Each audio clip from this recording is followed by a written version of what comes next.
A point source of light is placed in the front of a plane mirror as shown in the figure. Determine the length of the reflected path of light on the screen. Summation sign से screen को denote किया गया बच्चों। ध्यान से देखिएगा आप एक चीजें। सोर्स को हमने यहाँ पे रखा है और ये रहा हमारा प्लेन मिरर, ये रहा हमारा प्लेन मिरर। ऑलराइट बच्चों, हमें कह रहा है कि determine length of reflected path. Length of reflected path. Length of reflected path के लिए बच्चों सबसे पहला काम क्या करना है आपको, एक रे जो है सोर्स से वो यहाँ पे इंसिडेंट करना है टॉप ऑफ द मिरर, और एक रो है एक जो रे है उसको हम बॉटम ऑफ द मिरर पे क्या करते हैं, इंसिडेंट करते हैं। ठीक है, बाकी जितने भी रिफ्लेक्शन होंगे वो ऑफ कोर्स इनके बीच में ही हो रहा होगा, है ना। तो आइए बच्चों, अपन क्या करते हैं, एक इंसिडेंट रे हमने यहाँ तक लेके आए। ठीक है, थोड़ा ढंग से जो है एक इंसिडेंट रे टॉप पे लेके आए। ऑलराइट, ये जो इंसिडेंट रे है आफ्टर रिफ्लेक्शन ये क्या करेगा, आफ्टर रिफ्लेक्शन ये कुछ ऐसे पास हो जाएगा। ठीक, अब ध्यान से यहाँ पे बच्चों देखिएगा कि इस पॉइंट से इसको मैं P कह देता हूँ और इस बॉटम को मैं Q कह देता हूँ। ऑलराइट, अब एक और रे लेके आइए S से बॉटम पे। कहाँ पे लेके आना है बच्चों, थोड़ा सा ढंग से करना है हमें। यहाँ से लेके मैं आ रहा हूँ कहाँ पे, बॉटम पे। ठीक है, एस से लेके आया बॉटम तक। ये जो इंसिडेंट रे है बच्चों, ये आफ्टर इंसिडेंस अब क्या करेगा, ये रिफ्लेक्ट हो गया, सॉरी ये रे, ये क्या करेगा, यहाँ से रिफ्लेक्ट होके ये कुछ ऐसे पास कर रहा होगा। ठीक, अब मैं कह रहा हूँ कि इस हॉरिजॉन्टल लाइन को ऐसे करके देखिए, इस स्क्रीन को देखिए आप। इस स्क्रीन में पी क्यू हो गया, एस हो गया, इसको मैं एम और एन कह देता हूँ। ये जो एम और एन के बीच में आपको बच्चों ये जो डिस्टेंस दिख रहा है एम और एन के बीच में, ठीक है, ये वाला, इनफैक्ट यही है हमारा लेंथ ऑफ रिफ्लेक्टेड पाथ, यही हमें फाइंड करना है। ठीक है, तो आप कहोगे कि हो जाएगा सर, कैसे होगा वो देखिए। मैं क्या कर रहा हूँ बच्चों, यहाँ पे एक ट्रायंगल बना ले रहा हूँ। पहला ट्रायंगल कुछ ऐसा रहेगा, यहाँ से एक नॉर्मल आया यहाँ तक। मैं साइड में इस ट्रायंगल को भी बनाना चाहूँगा। यहाँ से ये आया, ये रहा और ये रहा, ये हमारा वो इंसिडेंट रे था। यहाँ से हमने एक नॉर्मल जो लिया था वो है, इसको हमने सोर्स कह दिया, एस बना दीजिए। इसको पी कह दिया हूँ, पी लिख लीजिए। इस पॉइंट का कुछ नाम नहीं है तो M N P Q R इसको मैं कह दे रहा हूँ। ऑलराइट, अब आगे बढ़ते हैं बच्चों। यहाँ से देखिए एक रे, एक ट्रायंगल तो ये हो गया। अभी बच्चों उसी रे को देखना है, उसी इंसिडेंट रे के बारे में सब कुछ सोचना है। क्या मैं यहाँ से, मुझे एम एन की वैल्यू है, ये जो रिफ्लेक्टेड रे है ये पहले वाले ही इंसिडेंट रे का ये रिफ्लेक्टेड रे है बच्चों। यहाँ से मैं यहाँ पे एक परपेंडिकुलर डालता हूँ, इसको ओ कह देता हूँ। एक और ट्रायंगल मुझे दिख रहा है बच्चों, और वो ट्रायंगल है हमारा, ध्यान से देखिएगा, पी, ये रहा ओ, ये रहा एम, और ये वो रिफ्लेक्टेड ये था। देखिए angle of incidence, angle of reflection. जानबूझ के बच्चों मैं आपको ये बहुत ही अच्छे से ज्योमेट्री इसका दिखा रहा हूँ, अच्छा प्रॉब्लम है। ऑलराइट, अब देखिए सबसे पहले आर को देखें तो आर और ओ दोनों 90 डिग्री पे।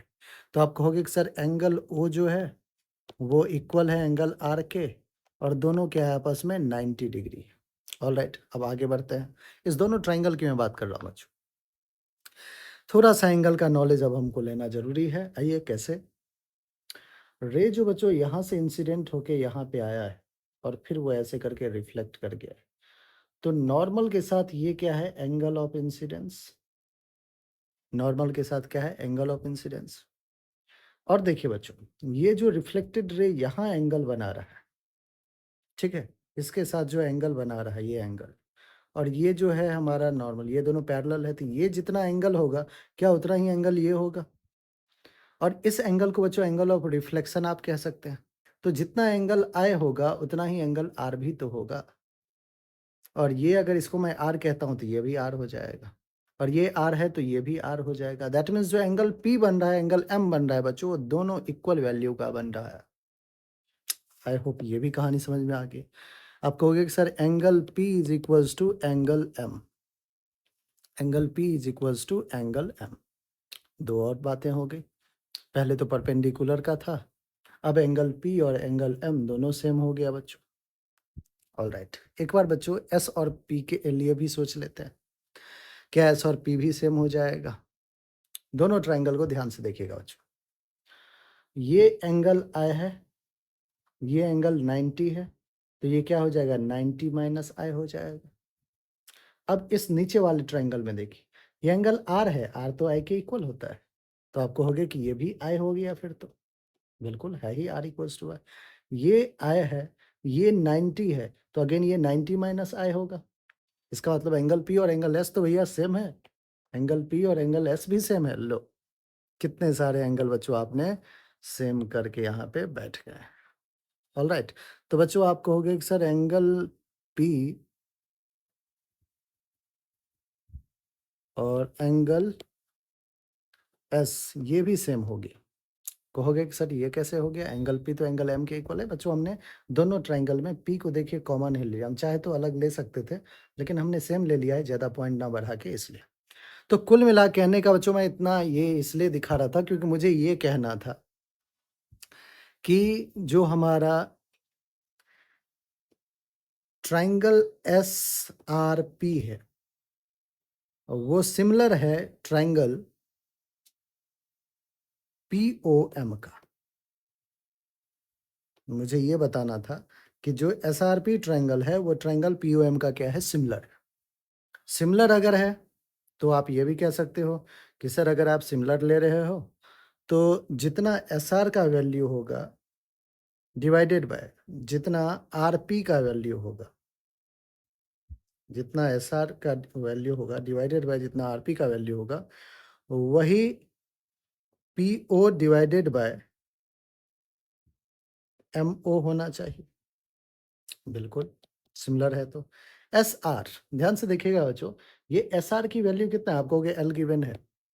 आर पी कितना है बच्चों, आर पी, आर कहाँ गया हमारा, ये रहा आर, आर से पी, फिर से कहोगे कि सर ये भी तो एल गिवन था। ठीक है, अगेन ये भी कितना था, एल था। नहीं दिख रहा है तो बच्चों थोड़ा सा यहाँ पे हम इरेज कर दें, लीजिए अब दिख गया। ठीक है, कोई बात नहीं, हम angle of incidence, angle of reflection फिर से बनाएंगे ही ऑफ कोर्स, क्योंकि दूसरा ट्रायंगल भी हमें लेना है। तो एस आर और आर पी, ठीक है, ये था हमारा आर, मैं एक बार नेमिंग कर देता हूँ, ये था आर, ये था पी, ये था क्यू, और ये रहा हमारा जो रे आया था इंसिडेंट होने के बाद, ये हमने जो नॉर्मल ड्रॉप किया था ओके। ठीक है बच्चों, बहुत बढ़िया। पी ओ, पी ओ आप कहोगे कि सर एल प्लस एल 12 दिख रहा है, और एम ओ, एम ओ की वैल्यू यहाँ से बच्चों हमें मिल चुका है, M O, L L cancel, M O की वैल्यू 12, एम ओ की वैल्यू कितना आ गया बच्चों, 12 आ चुका है। चलिए अब बात करें अपन, हो गया पहले वाले रे डायग्राम से जितना इंफॉर्मेशन चाहिए था वो मिल गया। दूसरे वाले रे डायग्राम पे आते हैं, ये लीजिए रे किया इंसिडेंट यहाँ, बच्चों रे जो है वो एस से निकला, ठीक है, यहाँ पे क्यू पे हिट किया है, और क्यू से अगेन ये रिफ्लेक्ट होके ये एन पे आ चुका है। कहाँ पे आ गया है, एन पे। हमारा टास्क था कि ये एम से लेके एन तक का जो बीच का डिस्टेंस है वो फाइंड करना है, बिल्कुल करेंगे। बच्चों आपको एम ओ की वैल्यू पता है, अगर आप एन ओ की वैल्यू निकाल लेते हो तो M O minus N O कर देंगे तो हमारा काम बन जाएगा, लेंथ आ जाएगा। अब आइए एन ओ के लिए आप कहोगे कि सर फिर से सिमिलर ट्राइंगल का कॉन्सेप्ट यूज कर लेते हैं, फटाफट काम हो जाएगा, बिल्कुल करेंगे। इंसिडेंट इस बार कहाँ पे किया है, क्यू पे, क्यू से एक परपेंडिकुलर लेके आइए और एक यहाँ से परपेंडिकुलर लेके आइए, ठीक है। नेमिंग कुछ कर दिया जाए, M N O P Q, T नहीं दिख रहा बच्चों, टी कर देता हूँ, ठीक है। तो एक हमारा ट्रायंगल हो गया एस टी क्यू, एक ट्रायंगल हो गया एस टी क्यू। बच्चों दूसरा ट्रायंगल ले लेता हूं मैं क्यू ओ एन, दूसरा ट्रायंगल ले लेता हूं क्यू ओ एन। ठीक है, सिमिलर बनाने के लिए थोड़ी बहुत बातें भी देखनी पड़ेगी। तो अब बच्चों हम एक बार ट्रायंगल एस टी क्यू ले लेता हूं। एस टी क्यू, इसमें टी क्या है 90 डिग्री, और ट्रायंगल क्यू एन ओ में ओ जो है 90 डिग्री है। एक बार थोड़ा बहुत एंगल की बात कर ले जिससे कि साइड जो है हम बिल्कुल परफेक्ट ले पाए सिमिलर ट्रायंगल में।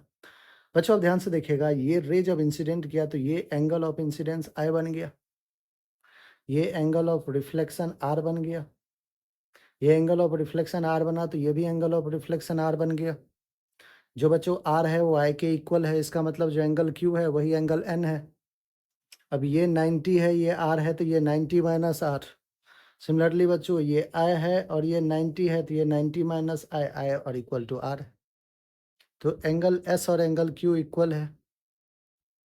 ऑलराइट, एंगल एस जो है जितना वैल्यू होल्ड कर रहा है उतना एंगल क्यू, और जितना एंगल क्यू है उतना ही एंगल एन भी है। तो एंगल एस जो है एंगल क्यू के इक्वल है, इसलिए क्यू ओ एन भी दे देता हूं मैं। अब इन दोनों को क्या करते हैं बच्चों, अपन सिमिलर कर देते हैं। दोनों क्या है सिमिलर ट्रायंगल है।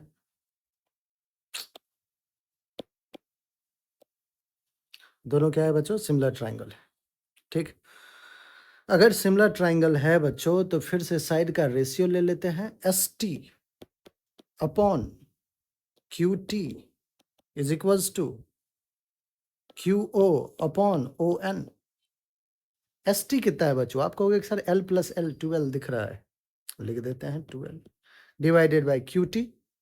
क्यू टी कहोगे कि सर क्यू टी की वैल्यू फिर से एल दिख रहा है, L is equals to Q O, Q O की वैल्यू कहोगे एल दिख रहा है, डिवाइडेड बाय ओ एन। बच्चों एल ने एल को कैंसिल आउट किया, यहाँ से ओ एन की वैल्यू आ रहा है मुझे एल अपॉन 2। लीजिए बच्चों, एम ओ आ गया, एन ओ आ गया, हमें इसके बीच का जो ये एम एन है वो चाहिए, तो एम एन जो होगा वो हो जाएगा M O minus N O. So required length path will be, required length path will be MO minus O N या NO कुछ भी कह लो। MO कितना है 2L minus L by two, two two जा 4, 4 माइनस 1 3L बाई टू। बच्चों 3L by two, क्या अब हमें ऑप्शन देखना चाहिए 3L बाई टू कौन सा ऑप्शन है? बिल्कुल ऑप्शन नंबर थर्ड है, और यही बच्चों हमारा बिल्कुल करेक्ट आंसर है। आई होप बच्चों हर एक स्टेप आपको अच्छे समझ में आ गया होगा। बच्चों डीपी नंबर 2 है रे ऑप्टिक्स का, और 1 आप चैनल पे अपलोड कर दिया गया है, उसको आप ज़रूर देखें और फिर आप 2 को भी ज़रूर सॉल्व